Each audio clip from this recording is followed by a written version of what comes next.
Hey, and welcome back to the podcast. Jason Schappert is here. Now, Jason is a seasoned entrepreneur. He bootstrapped his way to an 8-figure business exit, and he's been involved in all kinds of amazing businesses. He's been in an aviation business, and he's sold exited companies, but his latest venture is called Moo.la, which is an AI-driven stock scoring and decision engine helping the next generation of investors achieve financial freedom. So many amazing things are happening with AI, including from Mr. Jason himself. So, Mr. Jason, how the heck are you today? Robert, I am amazing today. Like we were chatting before, it is a full day, but like I tell people, business is my sport. I don't have time for golf or anything else. Like business is my sport, so I enjoy it every single day. Focus and dedication. And what other way is there to live, right? Why be Exactly. miserable? Life is too short. Do what you love, go all in. And so, speaking of that, what are you currently, specifically in your AI world, in your Well, business world, what are you passionate, focused, turned on, excited about? I'm very passionate about automation. Not just, yes, we're building this in the fintech space for our avatars, a 30-year-old firefighter, a 35-year-old nurse, to really get the tools that Wall Street currently has and get those in the hands of normal people as well. But automation, man, on my business side, on the marketing side, I mean, Robert, our last business I started 16 years ago. That's the one you mentioned we made the 8-figure exit from. The things I had to do 16 years ago that I'm doing now with Moo.la, I mean, we are just light years ahead of where I was with that previous business. With Moo.la now, just a few months into this venture and everything else too. So it is just amazing how we can continue to leverage technology to make smart decisions and to move that much faster. And in what way? Because, like, I struggle sometimes to think about, like, when I look back at my old companies or my old Yeah, websites or my old writing, emails, correspondence, whatever, documents, I feel like I'm looking like lifetimes ago, right? I'm like, I can't yeah, believe that I spent so much time making that landing page, yes. FTPing files, working on this document. So as far as like the difference between now and 15, 16 years ago, like, is there like one thing in particular that you think has just like changed drastically? Too many to list, but let me tell you how I started my morning this morning. Every morning I wake up and I look at my pay-per-click campaigns. And this morning I had the idea and I said, you know what? I'm going to export this out because Google allows us to export it out as a PDF. I export out this week's data as a PDF. I upload it up to ChatGPT and I asked it, who are my winners and who are my losers? My early winners, my early losers. Because I'm like you, I'm always in there tweaking and watching what can I do and changing this. And I got so many great suggestions. Actually, the campaign that I thought was going to be the breakout winner, ChatGPT believes it's going to be another one. The results still to be determined, though, right? But I'm using it from an analytical standpoint, Robert. I mean, yes, it's helpful to write emails back when you get 300 emails in your inbox every single day, like you do and like I do, and everything else to fire those back off. But from an analytical standpoint, to take a large amount of data and parse it down into an executive summary and something that's tangible that I can do something with, or something that I explain to my 10-year-old, like that's a big deal for me.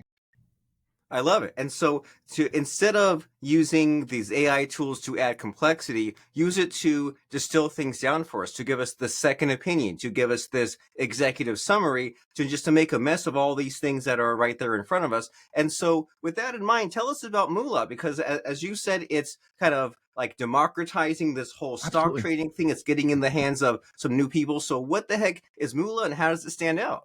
Sure. So, first off, we are democratizing in the sense that so many of these big banks, I won't name them, but they preach financial literacy. Yet at the end of the day, when you look at their profit and loss statement, they make a lot of money off of those NSF fees and late fees and everything else. But they want you financially literate, right? We are totally against that. I'm a teacher by heart. Our last business that we sold was an aviation education. I love teaching. I love taking a complex subject and breaking it into plain English. And that's what we're doing with Moo.la. We're not only teaching you to invest, teaching you to save, teaching you to stash away for the future, 529 college savings plans, everything else. It's your investing tool all in your pocket. But at the end of the day, we're teaching you.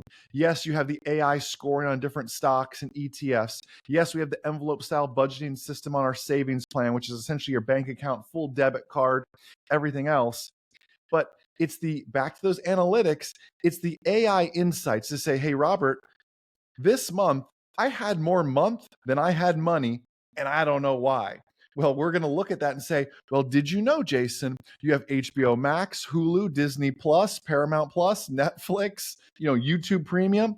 Do you really need all 6 of those? Right? Can we tailor it down? This show you like on YouTube Premium's out of season right now anyway. So let's cancel that one. And we work through these sort of things here together to help people make smart decisions. I'm not trying to be this restrictive, you got to stick to this budget, but we're trying to show people where are they spending more that they can be taking that money and instead investing it in an S&P 500 ETF, etc., and hanging on to that for that long-term growth and compound interest.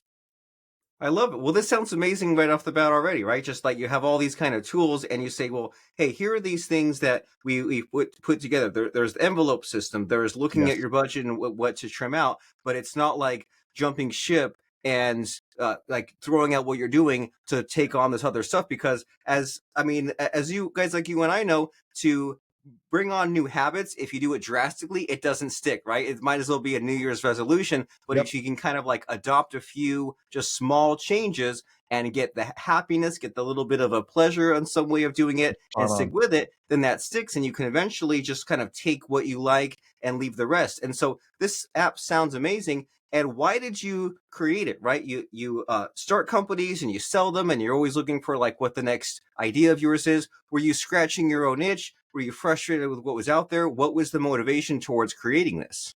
Actually, my wife was the motivation. So we did very well financially in our aviation business, but it wasn't always that way. We bootstrapped this thing. We nearly went bankrupt. I had my car towed away, had the foreclosure notice on the door. Like, we've been broke and we've been wealthy as well. And I can tell you, wealthy is better, right? But what were the steps to get there? I'm a college dropout. This is like school of hard knocks. You and I both know that we learn a lot more from a podcast like this than we do to go into some, community college business class. And there's nothing against community college, by the way. It just, I want to learn from the people who've been there, done that. And that's really the differentiator. And it was my wife who came to me and said, Jason, you've been leading our family financially, right? Making the smart investments, doing the smart savings, everything else. When it came time to exit, she goes, what if you began to teach this? What if you take everything that's in your head, just like you did in the airplane, and let's put it out there, not just as courses, but now as the app to take action on that as well and make those trades and make those smart, we call them pockets. And so the envelope budgeting system, you're keeping money in your pockets, but you have your travel pocket, your savings pocket, you're going out to dinner pocket. And that's how we work the envelope budgeting system.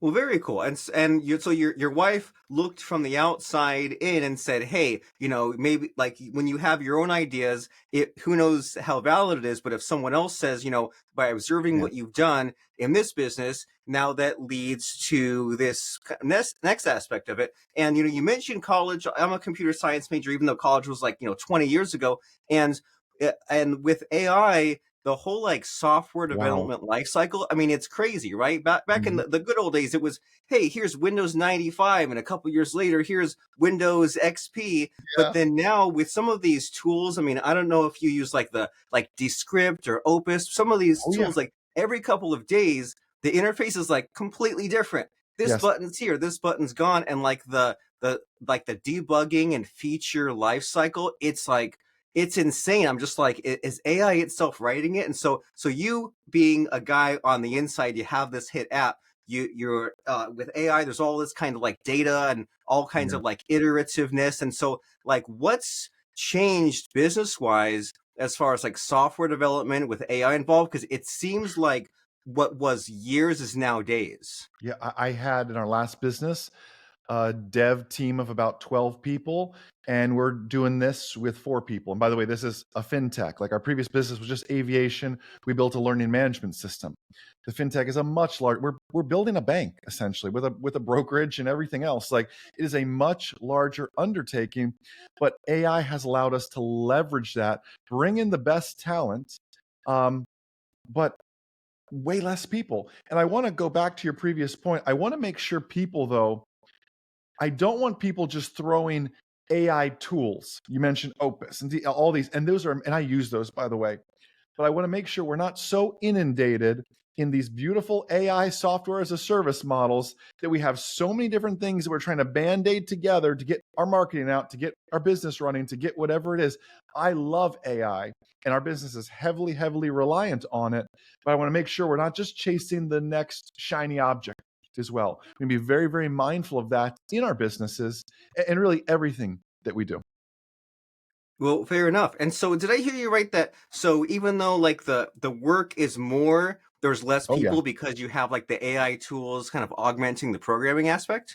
You're spot on. So think of it this way now. Those same payroll dollars I can devote to marketing. I can devote to the support team.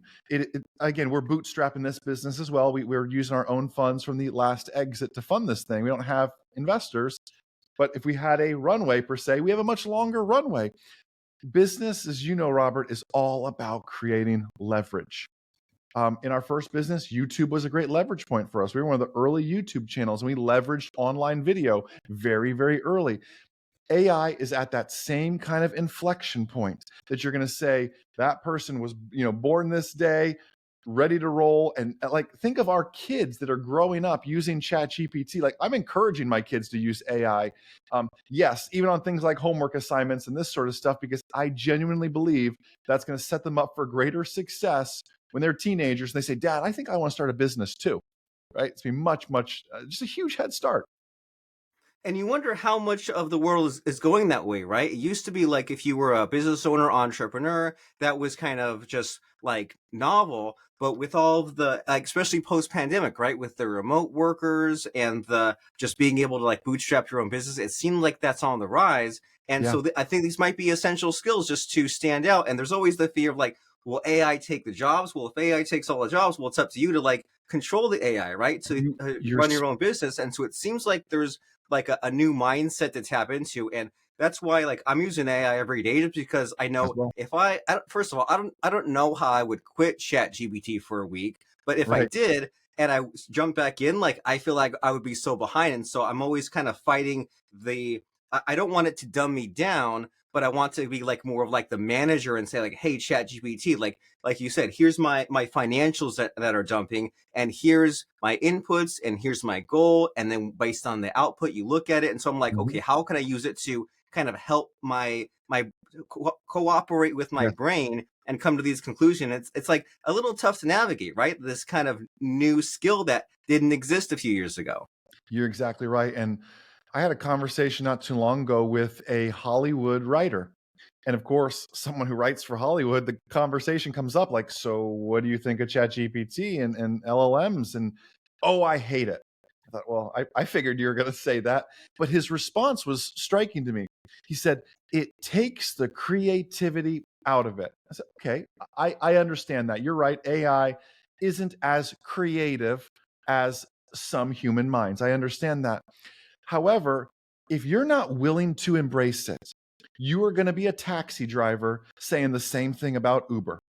And that's going to be a problem for your business.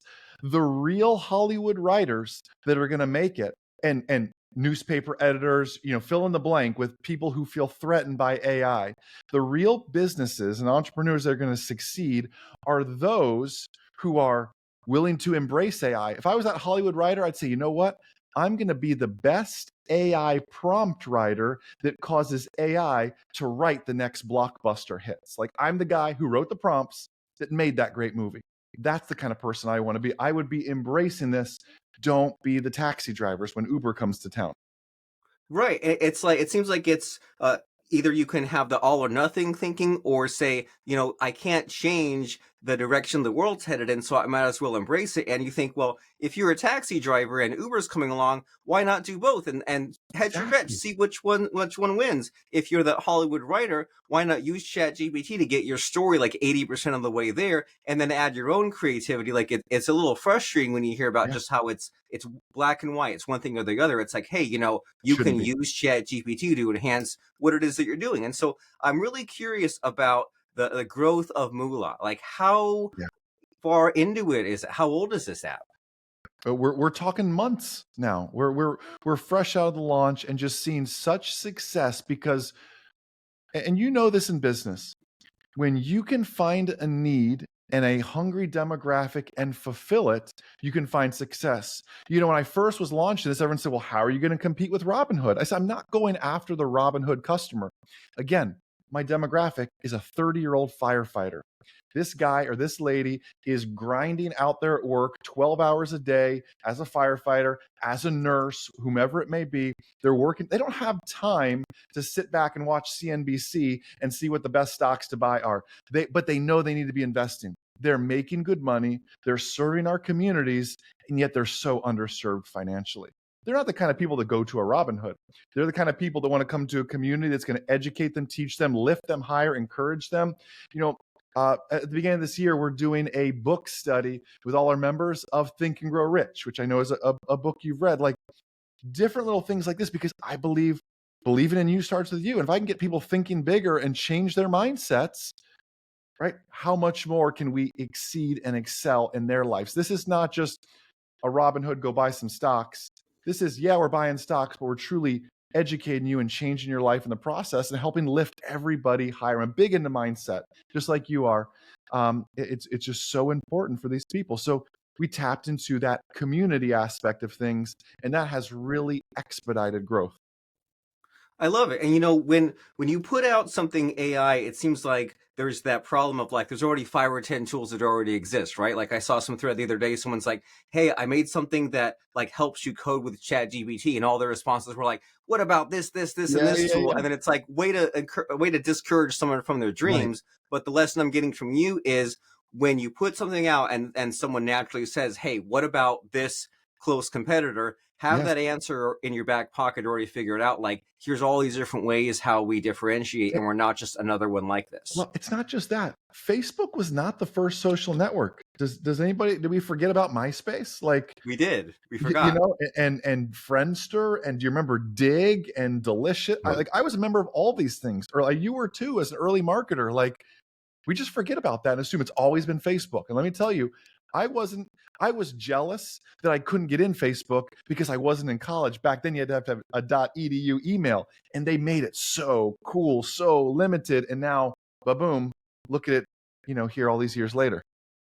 And speaking of that, I'm curious about your growth strategies because it's one thing to say, hey, here's who we're speaking to and here's what we're doing as far as the community, but sometimes it's hard to even like get people in on the inside. And I'm Yeah, always fascinated with, like, for example, you talk about early internet when Hotmail was new, every yeah, message you sent from Hotmail was like, hey, this is that's done using Hotmail, which like so that's smart. such a dated strategy now, but like at the time that was kids will never understand how like cool and viral that was. Yeah. So as far as like even getting people using it, right? Getting people in the door. What are your thoughts there?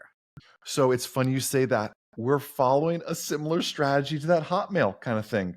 Whenever you make a trade, you can hit choose to share to your social network, but that's been played over so many times. You click Instagram, I will make you a perfect one by one image that says, I just bought 500 shares of Apple using the Moo.la app. And that has been our biggest growth because people want to brag about their success. I just bought stock. To the 30-year-old nurse to post that on Facebook, it's yeah, it's kind of bragging, but they're genuinely proud of what they did. So whether you post on X or Facebook, doesn't matter. You click it, we auto AI generates the perfect image for the perfect timeline on that platform. It shows their little profile picture, and they can brag that they just bought that stock. It's no different. I mean, than the idea of sent using Hotmail. It really is, and that's the key thing. You mentioned this a few episodes ago.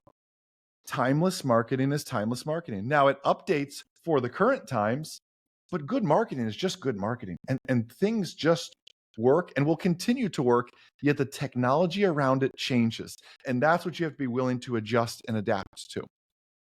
That is a powerful lesson. You look at what's timeless, what's worked, and then what is the current day iteration with the technology that we have, which again, the a lot of the kids these days don't know that with AI, a lot of it is just like connecting to whatever Yeah, API, right? Connect to right. the Dolly API, Perplexity Yes. API, ChatGPT. You send an input and it goes in the black box, it comes out, and then you can post an image on on Facebook and use an API to do that too. And it's like just kind of like abstracting away. Now you just kind of send the commands over to where you go. And so That's right. speaking of kind of adding to the features and connecting the systems, what's in store for the future for Moo.la? What do you have excited about the coming months?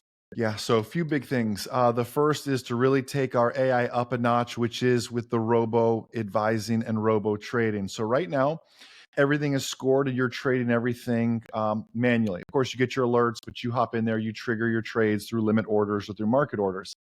What we'd like to do is create a pocket in our Moo.la Maverick, we're calling it, is our AI platform that trades off the same scoring metrics. But the moment the stock hits that buy score, any funds you have allocated to be robo traded, it will automatically trade for you. And how that's different, you could say, Jason, robo traders exist. And you would be right. But in the account, it is strictly a robo trading account. Every dollar is robo traded and you don't do anything. We are allocating a self-directed where, Robert, keep $1,000 on the side and continue to do your fun trades. If you want to play around with Tesla, whatever you want to do. And then you can upload to your other portfolio in Moo.la Maverick, right? $1,000 there, and it will auto trade for you, show the returns. And here's the really cool thing is we're adding in there, and this is where that education piece comes in, tax loss harvesting as well. Because obviously if we're making you money, there's going to be some tax consequences to this. So we're selling the right shares in a first in, first out to limit short-term capital gains, long-term capital gains, dividend reinvestment. All those tax laws are programmed in it. So it knows, hey, don't you dare trade this. In 3 more days, those shares are considered a long-term capital gain, which is taxed much less than a short-term capital gain. So it even has modern day tax code and knowledge based on that person's state, based on their age, their risk profile, and their goals. And it makes the trades for them as well. Like that's the level that we're getting to now. That is amazing. Well, if ChatGPT can pass the bar, then it Yeah, can do these other things, right? It can navigate the state by state Yes, laws and contracts. And it's like early on, the criticism of like ChatGPT, especially, was, well, its information is up until this date. Well, then feed it the more up to date information, and there you go. they Find did your it. way around the problem. Like they say, don't worry so much about the how, as far as like what, just find the path to get there. And so Amen. as we're having this fun conversation, as you promised in the beginning, like we could go for hours if you wanted to, Yeah, right? You're so passionate about AI, about what you built. But since we just met, I don't know a really good question to ask you. So in our conversation we're having, is there a missing, hidden, invisible question that you wish I would ask you? And can we just pretend that I asked you and get the answer? sure. It is. It's actually a phrase. I guess you would ask the question. You know, what is the philosophy I've really stood on through the highs and lows of entrepreneurship? And there's been plenty in the past 16 years, from foreclosure notices to PE buyouts. And it's actually from that book, Think and Grow Rich by Napoleon Hill. If your listeners haven't read it, please go pick it up. We'll be doing a study of it in January. Um, the phrase is, in every adversity, there's the seed of a greater advantage. And what is a seed, right? A seed is really nothing if you don't water it and put it in good soil and give it light and bring it in when it gets too cold and bring it in when it's too hot even, and just take care of it. Then it's a little sprout and it continues to grow. In every adversity, there's a seed of a greater advantage. You have to be willing to look for that seed, water it, nurture it, and love it. Not everything is a wall. Not every no means no. You have to continue to persevere and push forward, but you're not there is not an overnight success. I haven't met that person just yet, short of an inheritance. Um, People see this pretty picture, this beautiful performance on stage, but they forget that behind stage is complete chaos and directors run around and costume changes and everything else happening behind the stage. One thing I love about your podcast is we talk about what happens behind the stage, not just what the pretty performance on the stage. That's the easy part, honestly. It's the chaos behind the stage that people need to really hear about, because that's what entrepreneurship really is. Right, the messiness and the chaos Yeah. and the many ingredients, because I Yeah. love the seed metaphor, because there's also something in that kind of line of thought about how, well, say you have a seed of a tomato plant, it won't grow to become an oak tree. Like it's like Yes. destined to be that thing, but then also there's the element of responsibility in that you do have to nurture it, and Yes. it can be a tomato plant that dies, or it can be big, or it can be unhealthy. but it's like guaranteed to be on some kind of a trajectory. But there's also these other factors of like, well, it's also not guaranteed. You also have to put Right. in the work. So it's very like beautiful and thoughtful as far as us navigating the Yeah. complexities of life and business and entrepreneurship and relationships and our own logic, emotion, money, everything that goes along with that. And Yes. so, how can people start using this amazing app that you've spoken about, Moo.la? I believe the website is moo.la, correct? Yep, Moo.la, we always say. So you can check out your app store, Apple, Google Play, it doesn't matter. Moo.la Invest is the investing app. Moo.la Savings is the savings and banking app, as I alluded to. You can head over to the website, moo.la. And we do a ton, like before you even check it out, like check out our social media stuff. Make sure you love my teaching style. Make sure you love our mission and everything else. We're across from TikTok through YouTube and everything in between. It's Moo.la Copilot, because our last business was aviation, and Copilot's the buzzy like AI word now. I didn't play on that one, but Moo.la Copilot. You can find us across all social media platforms as well.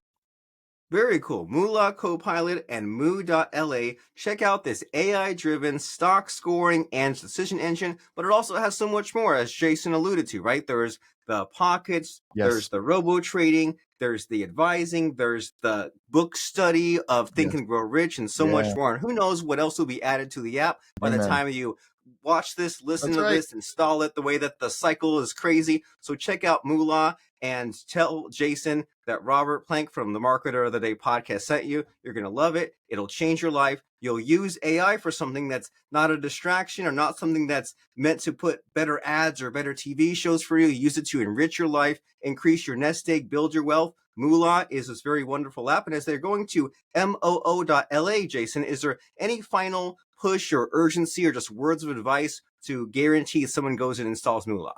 Listen, time is working against us when it comes to our money, right? As far as investing, as far as savings, as everything goes, it's time in the market, not trying to time the market. Get in the market, get investing, put time on your side. Compound interest is the winner at the end of the day. Very cool. Very nice.